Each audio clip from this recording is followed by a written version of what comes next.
That's the only bit I agree She found with. out the involvement of her best friend with her husband. It absolutely broke her heart. This is somebody that was there for her from the beginning to the end when she found out everything about her husband. And to find out that she was actually a part of causing the hurt, it completely destroyed her. All she did was text her best friend and say, "Don't ever speak to me again. Like, we have nothing to talk about." And the best friend just replied back and said, "I'm sorry." They never spoke again after that.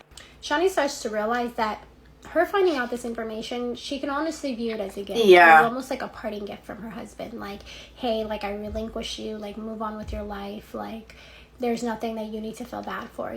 In the comments, she was also being asked, like, did you see any signs? Like, did you know that this Of course there was signs, I guarantee. Absolutely not. Nah. Outside of him in 2016, starting to seem like he was, withdrawing a little bit more. The phone? Telling me, like, it was because the business The was phone doing incident? so well. Nah. I believed him. I didn't think that this was like a life or death type of situation, And he was very charismatic, very charming. So? She never suspected that he would do something like this. She does recall, like, looking back on things now, that there was one day when they were driving in the car and he had very charismatic, very charming, and yeah, and you thought that was a good thing that he was very charismatic and charming, or to everyone.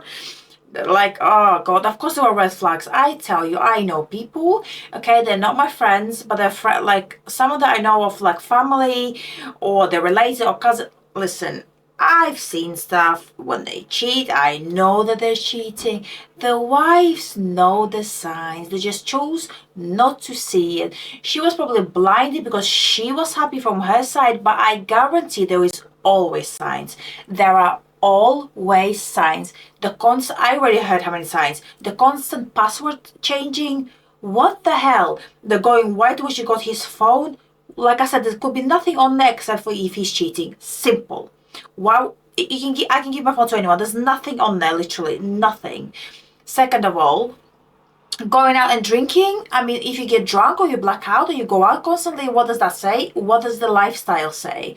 Also, what kind of friends surrounded him that were cheating? Also, I always say that people that you surround yourself, yeah, you might have slightly different views or like morals, but more or less you wouldn't hang out to people that are totally polar opposite to you. So if they were cheating going out, he was probably doing the same thing or something along them lines. Simple. Along the lines, like, if this business fails, like, I might as well unalive myself. And she didn't take the comment seriously. She told him, hey, don't talk like that, like, we're gonna figure this out.